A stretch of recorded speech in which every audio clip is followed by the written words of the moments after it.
गया है आज की पहली बहस का। आज की बहस लोकसभा चुनाव के सबसे बड़े मुद्दे पर होगी। लोकसभा चुनाव में ज्यादा दिन नहीं बचे हैं। संत समाज का सरकार पर दबाव है कि चुनाव से पहले राम मंदिर का काम शुरू किया जाए। संघ भी राम मंदिर के लिए सरकार पर लगातार दबाव बना रही है। इस बीच विश्व हिंदू परिषद के कार्यकारी अध्यक्ष के एक बयान से बड़ा बवाल मच गया है। हालांकि उन्होंने बाद में सफाई दे डाली। आलोक कुमार ने कहा कि अगर कांग्रेस अपने घोषणा पत्र में राम मंदिर निर्माण की बात शामिल करे तो उसका समर्थन किया जा सकता है, लेकिन बाद में उन्होंने सफाई दी कि राम मंदिर का समर्थन जो भी करेगा वो उसका स्वागत करेंगे। संघ में नंबर 2 की हैसियत रखने वाले भैयाजी जोशी ने भी अपने बयान में कहा था कि मंदिर 2025 में बनेगा। अब सवाल ये उठता है कि क्या राम मंदिर पर अड़ी विश्व हिंदू परिषद कांग्रेस का साथ दे सकती है? क्या संघ वीएचपी दोनों मोदी सरकार से खफा है, और क्या ये खफा जो है तो क्या ये साथ कांग्रेस के साथ जा सकता है? इसी पर बड़ी बहस हमारी होगी। एक बड़ा पैनल मेरे साथ जुड़ा हुआ है, मैं तारुफ करा देती हूं आपका। नीतू दबास जी बीजेपी की स्पोक्स पर्सन है। विजय शंकर तिवारी वीएचपी के नेशनल स्पोक्स पर्सन है, वो भी हमसे जुड़ेंगे। Professor doctor GVR Shastri political analyst हैं, वो भी हमसे जुड़ेंगे। आचार्य शैलेश तिवारी जी हिंदू स्कॉलर है, मेरे साथ मौजूद है। यासिर जिलानी साहब आरएसएस में मुस्लिम राष्ट्रीय मंच से आते हैं। सतीश कुमार जी सीनियर जर्नलिस्ट हैं, वो भी हमसे जुड़ेंगे। नीतू दबास जी आपसे शुरुआत कर लेती हूं। लगातार जिस तरीके से विश्व हिंदू परिषद के नेता बयान दे रहे हैं, आरएसएस के नेता बयान दे रहे हैं, 2019 में डगर को मुश्किल आपकी कर रहे हैं।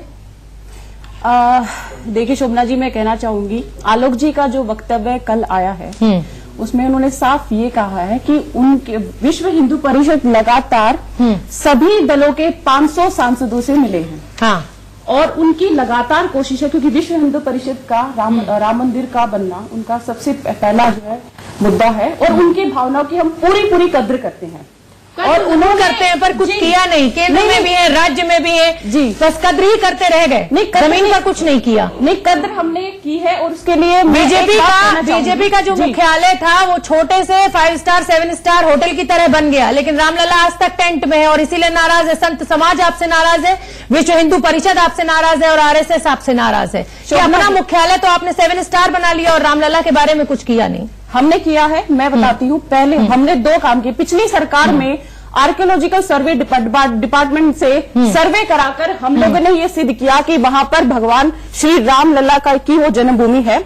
और दूसरी जो कार्यकाल है, इस 4 साल में हमारी उपलब्धि रही है कि जो माहौल कांग्रेस के समय होता था, आपने देखा कि कपिल सिब्बल शिया वक्फ बोर्ड का जो है सुप्रीम कोर्ट में छोड़िए, अपनी बात बताइए। सच्चाई उस पर मैं बात कर, क्या माहौल बनाया? सिर्फ माहौल ही बनाते रह गए, सकारात्मक माहौल बनाया है। मैनिफेस्टो में आप माहौल बनाते, हमने सकारात्मक माहौल बनाया है कि आज कांग्रेस को हमसे भी ज्यादा चिंता है कि वहां पर मंदिर बनना चाहिए। जिस प्रकार का माहौल हमने बनाया है कि हर किसी वर्ग को आज चिंता है। आज जो है शिया वक्फ बोर्ड कह रहा है कि यहाँ पे राम मंदिर की भूमि 50 सालों से है और इसी उम्मीद के साथ केंद्र में और राज्य में आपको लेके आए थे। आप सिर्फ माहौल बनाते रहिए, हर मैनिफेस्टो में इस मुद्दे को उठाते रहिए, वोट हिंदुओं का बटोरते रहिए, लेकिन जमीन पर कुछ मत कीजिए। शोभना शैलेश जी, और मैं आपको उनका बयान याद दिला देती हूँ। मैं लेकर बैठी हुई हूँ, अध्यक्ष है, कार्यकारी अध्यक्ष है विश्व हिंदू परिषद के आलोक कुमार जी। उन्होंने कहा था कि कांग्रेस अगर लोकसभा चुनाव में अपने घोषणा पत्र में राम मंदिर का मुद्दा शामिल करेगी तो समर्थन पर विश्व हिंदू परिषद विचार करेगी। ये बयान था, ये कहीं से भी आपके पक्ष में जाता हुआ नहीं दिखाई देता है। शैलेश जी, संत समाज पहले से नाराज था, आप संतों के समूह को यहां रिप्रेजेंट कर रहे हैं। बहुत नाराजगी आपकी एनडीए गवर्नमेंट से है कि केंद्र में है, राज्य में है, फिर भी मंदिर के लिए कुछ नहीं हुआ। अब विश्व हिंदू परिषद सामने आ रहा है, आरएसएस के भैयाजी जोशी को भी आपने सुना। क्या लग रहा है 2019 में मुश्किल खड़ी कर सकते हैं ये संत समाज बीजेपी के लिए? देखिए, संत समाज का एक ही उद्देश्य है, रामलला का जहां स्थान है वहां पर भव्य मंदिर का निर्माण हो और शीघ्र निर्माण हो। इसमें सभी पार्टियां जो है वह राजनीति कर रही हैं, चाहे वो कांग्रेस हो, चाहे बीएसपी हो, एसपी हो, कांग्रेस का तो मेहमान जो भी पार्टियां हैं, सभी पार्टियां जो है वह राजनीति कर रही है। अब अगर आप बात करें आलोक कुमार जी का, तो आलोक कुमार जी का बयान उसी तरह है कि जैसे हिंदुस्तान और पाकिस्तान एक साथ हो जाए तो अगला प्रधानमंत्री कौन होगा, उसी तरह वो बात करते हैं कि अगर कांग्रेस मैनिफेस्टो में कहता है कि हम राम मंदिर बनाएंगे, अगर कहता है, ऐसा हो ही नहीं सकता, क्योंकि राम मंदिर का अगर मैनिफेस्टो कांग्रेस लेकर के आती है तो कांग्रेस पार्टी का सारा वोट बैंक खत्म हो जाएगा और कांग्रेस पार्टी 100 सीट भी नहीं लेकर के आ पाएगी। इसलिए उनको पता है और इसलिए उन्होंने सरकार के ऊपर प्रेशर किया है, दबाव दिया है। और मुझे लगता है, बात कीजिए, क्या संत समाज आप अपील करेंगे कि बीजेपी को वोट ना दो क्योंकि मंदिर नहीं बना पाए?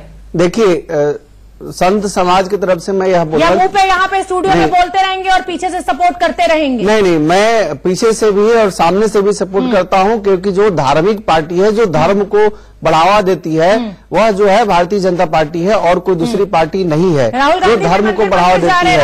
राहुल गांधी जीत के बाद तो मंदिर नहीं जाते, जीत से पहले, चुनाव से पहले मंदिर जाते हैं, जाकर के दर्शन करते हैं, धन्यवाद देते हुए। कहीं कोई मंदिर 2019 में संत समाज की नाराजगी, बीएचपी और आरएसएस की नाराजगी बीजेपी के लिए कोई बहुत नुकसानदेह नहीं होगी, ये वोट बैंक फिक्स है बीजेपी का? देखिए, संत समाज जो है वह बीजेपी को ही वोट शुरू से करते आया है, ठीक है, और अभी भी वोट करता है। ठीक है, यासिर जिलानी साहब, क्या कहा जाए? आरएसएस का बयान आपने सुन लिया, मैंने अभी आपको पढ़ के सुनाया, आप जानते ही होंगे। भैया जी जोशी ने पहले कह दिया कि 2025 में मंदिर बनेगा तब देश विकास की तरफ बढ़ेगा, फिर वो अपने बयान से पलट गए। इधर आलोक कुमार जी भी अपने बयान से पलट गए। लेकिन एक बात तो साफ हो जाती है कि कुंभ में जिस तरीके से बैनर्स लगे हुए हैं खिलाफ बीजेपी के साथ तो माहौल नहीं दिख रहा है। नहीं, देखिए, मैं दोनों बयान को आपके सामने रखना चाहूंगा। जो बयान भैया जी जोशी ने कहा था, उन्होंने क्या कहा था? उन्होंने कहा था कि मंदिर का निर्माण अगर शुरू अभी होता है तो 2025 तक, क्योंकि भव्य मंदिर का निर्माण होना है। अच्छा, उन्होंने एक और बात उसमें जोड़ी थी कि 1952 में जब सोमनाथ मंदिर की स्थापना भारत में हुई थी तो भारत के लिए एक नया आयाम आया, भारत एक नए शिखर पे आया और दुनिया में भारत को लोगों ने जाना। हाँ। एक वो उन्होंने यहाँ कनेक्ट किया कि जब 1952 में सोमनाथ को, फिर उन्होंने अपनी बात को आगे बढ़ाते हुए ये कहा कि जब अभी भव्य मंदिर निर्माण होगा तो भारत फिर अपने आप में एक बहुत ऊपर के श्रेणी में दुनिया में जाएगा, पूंजी आएगी। देखिए, मैं बार बार इसलिए उन्होंने जो बात तो उसके लिए 2025 क्यों? इसलिए कि आप जब अयोध्या जाएंगे, अयोध्या में जिस तरीके से तराशे हुए पत्थर, जिस तरीके से मैनिफेस्टो में लेकर आ रहे हैं मंदिर का मुद्दा, देखिए, ये तो पालनपुर के अधिवेशन में पहली बार भारतीय जनता पार्टी 2019 आ गया तो आपने नहीं, ये देखिए, ये आप बीजेपी से पूछे गए, उनका पालनपुर के अधिवेशन में जो बात उन्होंने कही थी वो आज भी कटिबद्ध है अपनी बात को लेकर। उन्होंने जो बात उन लोगों ने जो बात कही है उसमें मैं कोई टीका टिप्पणी अभी नहीं करना चाहता। मैं जो आप आरएसएस के ऊपर जो सवाल कर रहे हैं, जो उनके अधिकारीगण जिनका बयान अभी आया है, या कल आलोक कुमार जी ने जो बात कही है, उसमें उन्होंने एक बहुत स्वस्थ राजनीति का परिचय देते हुए ये कहा है कि अगर भारत की जो बहुत बड़ी विपक्ष है इस वक्त, जिसके मुखिया है राहुल गांधी, उनके दल को ये कहा है कि अगर वो अपने मैनिफेस्टो में जोड़ते हैं तो हम स्वागत करते हैं। तो राम मंदिर में जो आस्था का केंद्र बिंदु है राम मंदिर, यासिर जिलानी साहब, मैनिफेस्टो में जोड़ने से हो क्या जाएगा? बीजेपी के तो पिछले 50 सालों से हर मैनिफेस्टो में है राम मंदिर। अगर कांग्रेस जोड़ भी देगी, आप तो सीधे राजनीति कर रहे हैं। कांग्रेस को ये ललकार करके राम मंदिर की बात करो ताकि हिंदुओं का वोट जो है वो आप उसको कहीं ना कहीं पोलराइज करने की कोशिश, क्योंकि कांग्रेस आपके साथ आएगी नहीं, उसकी नजर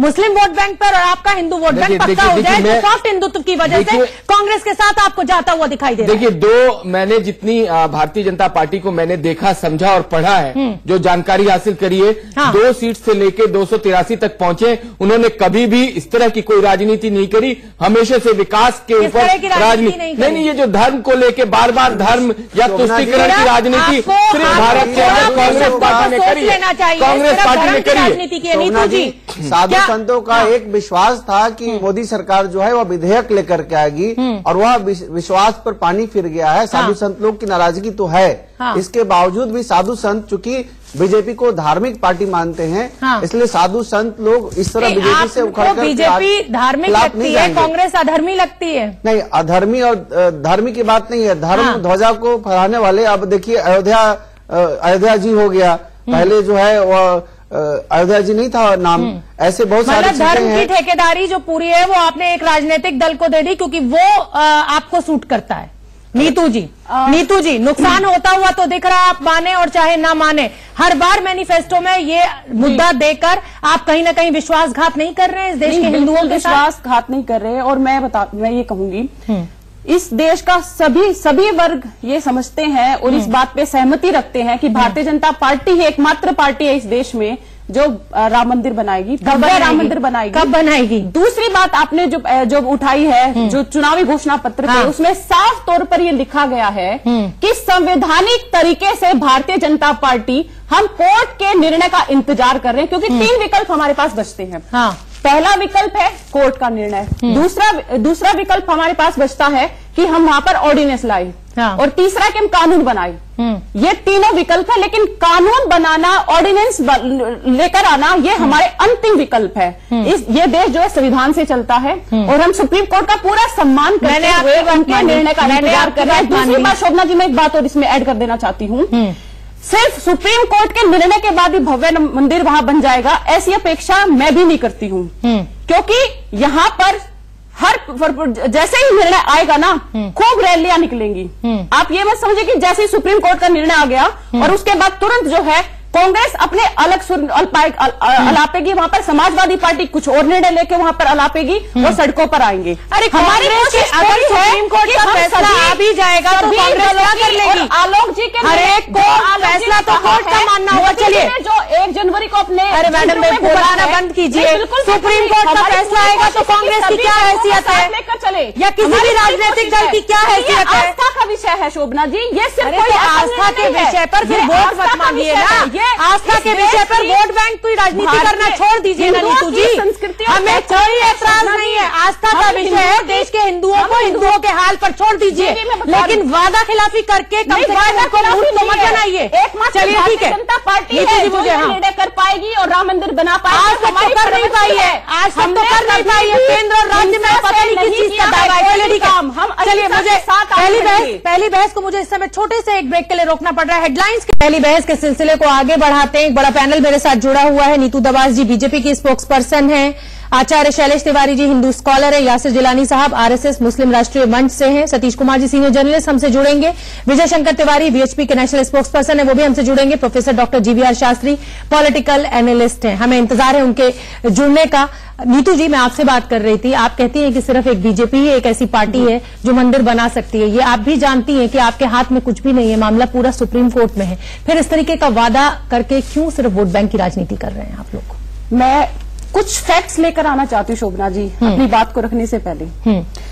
कोर्ट का निर्णय 30 सितंबर 2010 का आया था, इलाहाबाद हाई कोर्ट का, जिसमें स्पष्ट हुआ था कि वहां पर जो गर्भगृह है उसके नीचे जो है रामलला की जन्मभूमि है। ठीक है। उसके बाद हमने वहां पर पर्याप्त, रविशंकर प्रसाद जी ने वो केस लड़ा और हमने जो है आर्कियोलॉजिकल सर्वे ऑफ इंडिया के द्वारा हमने ये स्पष्ट कराया कि वहां पर जिस तरह के सबूत मिले हैं, वहां पर राम जन्म भूमि के जो है जिस प्रकार का वहां पर कमल का जो 2 बार देखिए, उसको सबको मत दोहराइए, समय मत खराब कीजिए। 2 बार आर्कियोलॉजिकल सर्वे हुआ, दोनों बार हिंदू मंदिर के प्रूफ मिल गए। उसके बाद लगातार, लेकिन ये सुप्रीम कोर्ट के लिए सिर्फ एक जमीन का विवाद है, ये टाइटल स्वीट है, इसका मंदिर से कोई लेना देना नहीं है, सुप्रीम कोर्ट ने साफ कर दिया है। 110 करोड़ के हिंदुओं की जो है आस्था का विषय है, लेकिन इकबाल अंसारी अपना फैसला बदलने के लिए तैयार नहीं है। उनके लिए जमीन के मालिकाना मुझे बड़ी हैरानी होती कि 15वीं शताब्दी का एक बाबर यहाँ पर आक्रमणकारी आता है, उस आक्रांता के द्वारा बनाया, जिसको बाद में मस्जिद का नाम दिया गया। और उसके आज हम 21वीं सदी में जो है रामलला की जन्मभूमि के लिए बहस करें, बड़ा ही मेरे लिए तो खेद का विषय है, बड़ा ही दुख का विषय है। दुख का विषय तो ये हमारे लिए भी है शोभना जी, कि जिस देश में गरीबी, भुखमरी और किसानों की बात होनी चाहिए, बेरोजगारी की बात होनी चाहिए, वहां मंदिर मस्जिद पर लड़े मरे हैं, उसी पर हमारा वोट बैंक डिसाइड हो रहा है। दुख की बात तो हर हिंदुस्तानी भारत है, हमारे यहाँ पर आस्था भी उतना ही महत्वपूर्ण है। हमारे यहाँ तो सिर्फ आस्था के नाम पर वोट बैंक की राजनीति जरूरी है। नहीं, मैंने ये जो फैक्ट्स आपके सामने रखे हैं, मैं ये अपनी बात को इसलिए कह रही हूँ कि ये निर्णय हाईकोर्ट के डिसीजन क्या हमारे लिए ये राम मंदिर बनने के लिए क्या प्रूफ नहीं थे? ये कांग्रेस थी, तो ये तो कोर्ट तय करेगा ना। इसमें आप कांग्रेस यहाँ पर कांग्रेस को घसीट कर खिलाफ अपील की, जीवीआर शास्त्री के खिलाफ जो जीवीआर डॉक्टर जीवीआर लड़ा, कपिल सिब्बल ने यहाँ पर राजनीति की। ठीक है, जीवीआर शास्त्री भी छोड़ गए। अभी एक मिनट, हाँ, अब नीतू जी मुझे उन्हें चर्चा में शरीक करने दीजिए। जीवीआर शास्त्री जी, विश्व हिंदू परिषद के नेता बयान दे रहे हैं, आरएसएस के नेता बयान दे रहे हैं, 2019 में क्या मुश्किल होता नजर आ रहा है आपको बीजेपी का खेल? कांग्रेस को फायदा होगा? नेता बयान दे रहे हैं, 2019 में क्या मुश्किल होता नजर आ रहा है आपको बीजेपी का खेल? कांग्रेस कांग्रेस को फायदा होगा।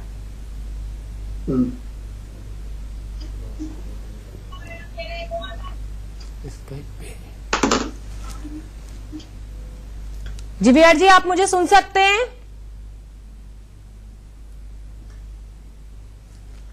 शायद जीवीआर जी तक मेरी आवाज नहीं पहुंच रही है। यासिर जिलानी जी, मेरा आपसे भी यही सवाल है कि कुंभ में बड़े बड़े बैनर्स लगे हुए हैं बीजेपी सरकार के खिलाफ। एक संत की सरकार है वहां पर, ये किसी से छुपा हुआ नहीं है, केंद्र में भी और राज्य में भी। और जब योगी आदित्यनाथ बने थे, महाकुंभ का खर्चा आप अर्धकुंभ में कर रहे हैं सिर्फ संत समाज को साधने के लिए, उनको खुश करने के लिए, लेकिन जो बड़े बड़े जो पोस्टर बैनर्स मंदिर के लिए वहां लगे हुए हैं वो बीजेपी के साथ नाराजगी को साफ साफ दर्शा रहे हैं। देखिए, आप नाराजगी समझ सकती हैं, मुझे लगता है ये मोहब्बत है, लेकिन भारतीय जनता पार्टी को भी अब समझना होगा, क्योंकि भारतीय जनता पार्टी ने, हम लोगों ने कई बार इस पर डिस्कशन किया, कई बार बहस करी है, क्योंकि और हमारी बहन अभी कह भी रही है कि ये आस्था का केंद्र बिंदु है एक तरीके से। अयोध्या, भगवान राम, मर्यादा पुरुषोत्तम राम के लिए जो प्यार है हिंदुस्तान में बार बार देखा गया है, लेकिन जो वायदा है उसमें राम मंदिर के निर्माण की शुरुआत होनी बहुत जरूरी है। ये मैं अपने इंडिविजुअल,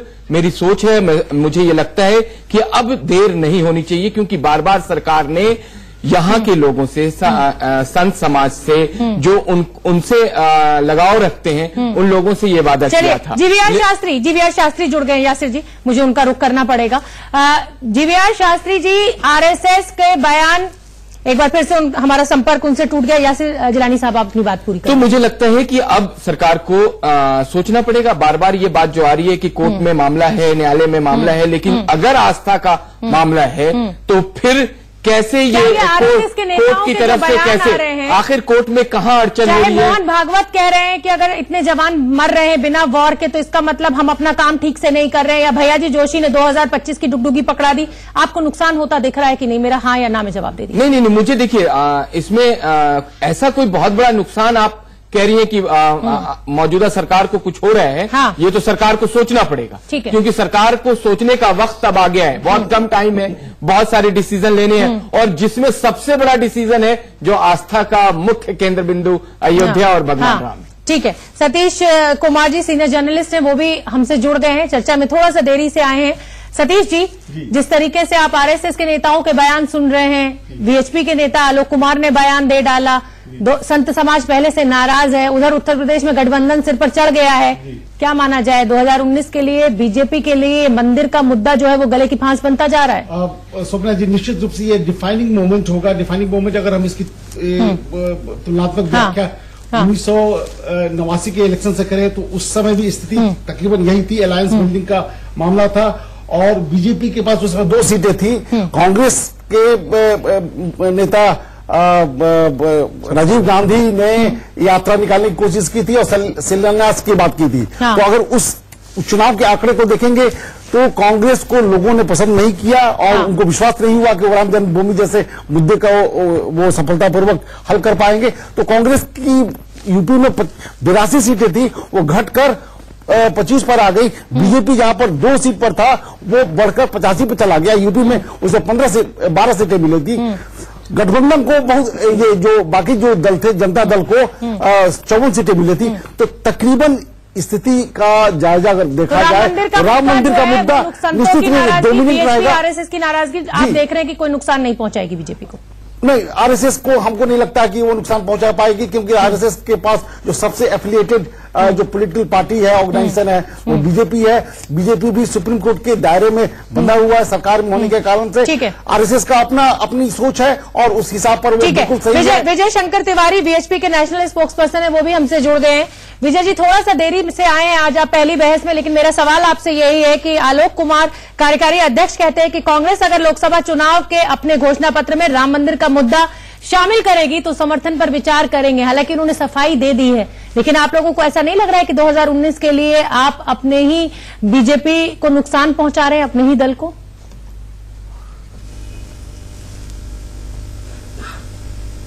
शोभना, आपने देखा होगा जब माननीय आलोक जी बोल रहे थे, मैं उनके साथ ही खड़ा था जी, और उन्होंने समर्थन देने की बात कभी भी नहीं की है। और इसलिए क्योंकि जिसने 14 आतंकवादियों को छोड़ करके संतों को हिंदू आतंकवादी बना करके 8 साल तक जेल में बंद रखे, ऐसी पार्टी का समर्थन करना तो कोई कर ही नहीं सकता, कम से कम विश्व हिंदू परिषद तो नहीं कर सकती। वो विषय क्या था कि ये पूछा गया था कि अगर कांग्रेस श्री राम जन्मभूमि के विषय में बनाने की बात करे तो आप क्या करेंगे? तो ये था कि उनका स्वागत है, बशर्ते कि वो अपनी मैनिफेस्टो में, और क्योंकि सब लोग सुप्रीम कोर्ट की बात तो सारी कर रहे हैं, वो कहें कि हम बिल ला करके मंदिर के निर्माण के साथ रहेंगे तो उनका हम स्वागत करेंगे, समर्थन की बात कहीं भी नहीं कही। विजय शंकर जी, मैनिफेस्टो की तो आप बात कीजिए ही मत, क्योंकि तमाम इतने सालों से बीजेपी के हर मैनिफेस्टो में राम मंदिर है, राम मंदिर तो बना नहीं। लेकिन इस तरीके की बयानबाजी कर कर आप दबाव की रणनीति भी नहीं इसको कहा जा सकता, क्योंकि प्रधानमंत्री ने ये साफ कर दिया कि कानून से ही मंदिर बनेगा, अगर बनेगा सुप्रीम कोर्ट के फैसले के बाद ही कुछ होगा। तो इस तरीके की गैर वाजिब बयानबाजी क्यों कर रहे हैं आप? शोभना चाहते ना चाहते क्यों नुकसान पहुंचा रहे हैं अपने ही दल को, बीजेपी को? शोभना, मुझे लगता है कि ये शब्द आपको प्रयोग नहीं करना चाहिए। चलिए ठीक है, नहीं करेंगे, आप सफाई दे दीजिए। ये शब्द ही प्रयोग नहीं करना चाहिए आप, गैर वाजिब वाजिब ये कहने का कोई आपको लग रहा है ये बयान बहुत जरूरी था? भैया जी जोशी का ये कहना जरूरी था कि 2025 में मंदिर बनेगा और तब आगे बढ़ेगा। मोहन भागवत का ये कहना जरूरी था कि बिना वॉर के इतने सैनिक मर रहे हैं, इसका मतलब हम अपना काम ठीक से नहीं कर रहे हैं। शोभना जी सुन रहे हैं? शोभना हाँ सुन रही हूँ। शोभना क्या आपसे पूछकर कोई बयान देगा? आपसे पूछकर भैया जोशी बयान देंगे? सवाल आपसे पूछ रहे हैं, हमारा सवाल आपसे यही है कि या तो खुलकर फिर ये अपील कीजिए ना जनता से कि बीजेपी को वोट ना दे, राम मंदिर के मुद्दे को सिर्फ बयानों के जरिए क्यों जिंदा रख रहे हैं आप लोग? शोभना, आपसे पूछकर कोई बयान नहीं दिया जाता है। बिल्कुल ठीक है, बयान दिया जाता है हिंदू समाज के प्रति हमारा कमिटमेंट है मंदिर निर्माण के लिए। जबरदस्त कमिटमेंट है, वो दिखाई दे रहा है। केंद्र में भी, राज्य में भी, फिर भी बना नहीं पाए मंदिर। नहीं हो रहा है तो इसका मतलब ये नहीं, अरे सुनिए पहले, इसका मतलब ये नहीं कि कांग्रेस का समर्थन करना है, ये नहीं कांग्रेस का समर्थन करेंगे, कांग्रेस का समर्थन किसी प्रकार से नहीं करेंगे। एक बात की दरवाजा बंद करो। आतंकवादियों को छोड़ करके हिंदू संतों को आतंकवादी बनाने वाली पार्टी को हम समर्थन करेंगे, किसी भी हाल में समर्थन नहीं करेंगे। जीवीआर शास्त्री ये सुन लीजिए, विजय शंकर तिवारी बहुत उत्साहित होकर कह रहे थे बात, मैं जरा ध्यान से सुन रहा था, लेकिन अभी इनके प्रेसिडेंट साहब ने साफ साफ शब्दों में कहा था भाई आप भी अपनी उसमें रखिए, हम आपका समर्थन देंगे, इन्होंने कहा था। आप सब लोगों ने बयान में लेके बैठी हूँ, हालांकि उन्होंने सफाई दे दी है, वो कहते हैं हम स्वागत करेंगे, हम स्वागत करेंगे, तो सफाई दे दी है। भैया जी जोशी ने जैसे सफाई दे दी थी, आलोक कुमार ने भी दे दी है। हाँ, समर्थन नहीं करेंगे। ठीक है, विजय शंकर तिवारी साहब, अभी पहले बीजेपी का ये था, बीजेपी ने देश को वादा किया था मंदिर बनाएंगे, और बीजेपी ने खुद मुकर गई, उससे बस का नहीं है, क्योंकि प्राइम मिनिस्टर साहब ने साफ कहा है सुप्रीम कोर्ट की इंतजार तो सारे पार्टी क्यों नहीं बोल रही है कि वो राम मंदिर बनाएगी? आप बोलिए ना कांग्रेस की तरफ से शामिल करें और बताए कि हम राम मंदिर का निर्माण करेंगे। जीवीआर शास्त्री जी रुक जाइए शैलेश जी। जीवीआर शास्त्री जी, मेरा एक बड़ा सीधा सा सवाल है, आस्था से जुड़ा मसला है। जीवीआर शास्त्री जी, शास्त्री जी, अरे रुक जाइए शैलेश जी, रुक जाइए प्लीज। जीवीआर शास्त्री जी, मेरा आपसे सवाल यह है कि कांग्रेस खुलकर क्यों नहीं सामने आ जाती है कि अगर अब हमारी सरकार 2019 में बनेगी तो हम राम मंदिर के मुद्दे पर आगे बढ़ेंगे? किसी से आपसे कांग्रेस को क्या एतराज है ये बता दीजिए। बीच में बोलने की जरूरत नहीं। हिंदू परिषद से पूछा राम मंदिर क्यों नहीं बनाया, हिंदू परिषद से पूछा क्यों नहीं राम मंदिर बनाया? अरे आप बना दीजिए ना, अगर बीजेपी नहीं बना रही है तो कांग्रेस बना दे, अगर पार्टी बना दे, अगर पार्टी जो है वो अपने मैनिफेस्टो में विजय शंकर जी को सुन लेते हैं, बनाएंगे। एक मिनट, विजय शंकर जी को सुन लेते हैं। अरे जीवीआर शास्त्री साहब, आप चिल्लाना शुरू कर देते हैं। शास्त्री जी, आपसे अगर आप मंदिर के लिए भी सहमति नहीं दी जा रही, कम से कम अपने वकीलों को तो बंद करिए जो सुप्रीम कोर्ट में जाकर तारीख आगे बढ़वा रहे हैं। आपके यहाँ पर अरे जीवीआर शास्त्री जी अरे जीवीआर शास्त्री जी और मेहमानों को भी आने दीजिए चर्चा में। आप चिल्लाना शुरू कर देते हैं। ये देखिए, आप इतना क्रोधित मत हुआ करिए प्रभु, सुन लिया करिए सवाल को। विजय शंकर जी आप बोलिए, फिर मैं। इन्होंने अगर कुछ काम किया होता तो क्रोध नहीं आता। इन्होंने हमेशा से समाज में इसी तरह से समाज को तोड़ने का काम किया, इसलिए ये क्रोधित हो जाए। अच्छी बात किया करें आप जोड़ रहे हैं। हाँ, ऑफकोर्स जोड़ रहे। 10,000 दंगा इन्हीं के नाम पे, जिस पार्टी को ये सपोर्ट करते हैं पूरे भारत में 10,000 दंगा इन लोगों को कराया। तय कर लेने दीजिए, लोगों को तय कर लेने दीजिए कि कौन सा राजनीतिक दल लोगों ने 2014 में तय किया था, 2019 में भी तय करेगी। इन जैसे लोगों को, कोई जाति के नाम पे बांटता है। सोच के लोगों को विजय शंकर जी, यासिर जिलानी साहब, विजय शंकर जी बोलिए। नहीं सोमनाथ जी सुनो, मेरा अपनी बात तो कहने दो ना। अरे सर आप चिल्लाने लगते हैं, मैं क्या करूं? हाँ, आप अपनी बात बोल रहे हैं ना, वो बीच में बोलने नहीं देना। जो कांग्रेस, मैं अपनी बात तो खत्म करने दो। शोभना जो, चलिए विजय शंकर जी जरा जीवीआर शास्त्री जी को अपनी बात पूरी कर लेने दीजिए। 30 सेकंड में अपनी बात पूरी कीजिए शास्त्री जी, फिर मैं विजय शंकर जी के पास जाऊंगी। पूरा देश को ये आश्वासन पिछले 40 साल से बीजेपी ने दिया था, हम बनाएंगे। हाँ, और यहाँ से नागपुर में जाकर के आरएसएस ने जो चीफ है उन्होंने कहा था, मोहन भागवत जी ने, आदरणीय भागवत जी ने ये कहा था भाई देरी हो गई थी। उसके बाद जोशी साहब का ये बात आता है 2025 में बना लीजिए। हाँ, मतलब कहना ये चाह रहे थे पीछे आने वाला 5 साल। अरे तो सर आप ही कह दीजिए, अगर आरएसएस ये बात कह दे कि अगर हम सत्ता में आएंगे 2019 में तो हम मंदिर बनाएंगे। मंदिर बनाए ना बनाए वो सुप्रीम कोर्ट में मसला है, कम से कम समर्थन तो कीजिए इस मुद्दे का। आप तो सेफ गेम खेल रहे हैं। मंदिर तो जाते हैं, सॉफ्ट हिंदुत्व की राजनीति तो अपनाते हैं, वोट समझते हैं, लेकिन मंदिर के मुद्दे पर आप चुप हो जाते हैं। राम मंदिर मुद्दे पर विजय शंकर जी, राम मंदिर के मुद्दे ठीक है। अब विजय शंकर जी, विजय शंकर जी, विजय शंकर जी के अंदर टाइटल सूट है, राम मंदिर नहीं है। हाँ ठीक है जीवीआर शास्त्री जी, विजय शंकर जी दीजिए। अगर आप देखिए सच तो यही है कि मंदिर नहीं बनवाने, अगर आपको इतनी चिंता है मंदिर बनवाने की, देखिए आप जो आयु है उसके सच के आधार को तो मान लेती है, आस्था को आप दरकिनार कर रहे हैं। आस्था को दरकिनार करके कांग्रेस पार्टी बहुत बड़ी चाल है। विजय शंकर जी अपना पक्ष रखिए। कांग्रेस पार्टी के प्रवक्ता डिबेट में आने हैं। और विजय शंकर जी अब आपकी बारी है। देखो शोभना, हाँ देखो शोभना, कांग्रेस पार्टी राम मंदिर के विषय में अरे कांग्रेस की रागल आपने बंद करो, आप कांग्रेस की रागल आपने बंद करो। आपका माइक ऑन करना पड़ेगा। आप कांग्रेस के प्रवक्ता हो जेवीएल शास्त्री, आप बताओ कि कांग्रेस के प्रवक्ता हो, जेवीएल शास्त्री तो आपको नॉलेज नहीं है, कोई अहमियत नहीं है। जेवीएल शास्त्री की कोई अहमियत नहीं है।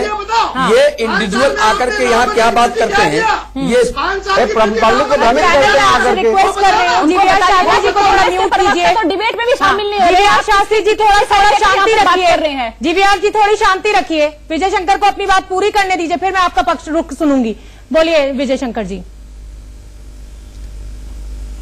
हाँ बोलिए विजय शंकर। शोभना मैं कह रहा हूँ कि जो लोग अपनी आपकी डिबेट में अपना भेजते नहीं, अपना प्रवक्ता नहीं भेजते हैं, उनका समर्थन करने का तो कोई मतलब नहीं, दूर दूर तक का कोई मतलब नहीं है। जेवीएल शास्त्री जैसे लोगों की आड़ में छुपकर कांग्रेस राजनीति करती है। जेवीएल शास्त्री का अपना कोई अस्तित्व नहीं है, तो इनकी बात का क्या मतलब होता है? ये न बनाने की बात करते हैं, न बिगाड़ने की बात करते हैं, और यहाँ न्यूट्रल खड़े होकर के कांग्रेस का समर्थन करते हैं। हम कहते हैं अगर बात करनी है तो कांग्रेस सीधे सीधे यहाँ पर क्यों नहीं आती है? कांग्रेस यहाँ पर सीधे बात करे करके इनकी आड़ में जेवीएल शास्त्री जैसे आड़ में बात करती है, इनका अपना कोई अस्तित्व नहीं है। मैं कह रहा हूँ कि जो कांग्रेस पार्टी यहाँ पर जाती नहीं है, गलत नहीं बोल रहे हैं, क्या मतलब बात बोल रहे हैं? कांग्रेस जब आपके हमारे किसी बयान को आप अपने मतलब से तोड़ते हैं, अपने मतलब से मोड़ते हैं, अपने ढंग से बोलते हैं, तो आपकी बात को ऑन करना है क्या? हमें शोभना आपकी बात को ऑन नहीं करना है, जो हमने कहा है उसको ऑन करना है। हमारी किसी बात को जब हम मंदिर पर सवाल पूछे तो आप कांग्रेस के कपिल सिब्बल की बात कीजिए, तो उसको ऑन थोड़ी करेंगे हम, कुछ नहीं करेंगे। विजय शंकर जी, अजीब सतीश जी, आप तमाम राजनीतिक दलों को सुन रहे हैं और इतने सालों से सुनते आ रहे हैं। मंदिर सिर्फ एक मुद्दा बनकर रह गया, लेकिन मैं बयानों की आज बात कर रही हूँ और बयानों पर चर्चा कर रही हूँ।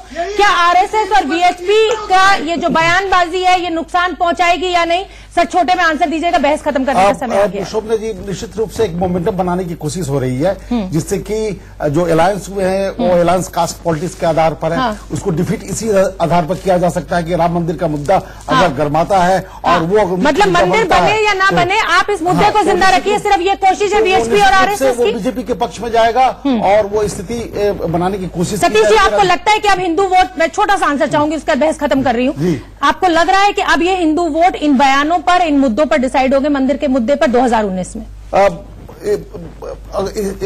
पूरी तरह से तो हाँ नहीं कहा जा सकता, लेकिन इसका असर निश्चित रूप से सुनना चलिए ठीक है। आप सभी मेहमानों का बहुत बहुत धन्यवाद पहली बहस में हमारे साथ जुड़ने के लिए। और मैं अपने दर्शकों को बता दूं कि 10:45 पर रोज हम पहली बहस लेकर आते हैं एक बड़े मुद्दे पर। रुकेंगे एक छोटे से ब्रेक के लिए, ब्रेक पर जाने से पहले नजर हेडलाइंस पर।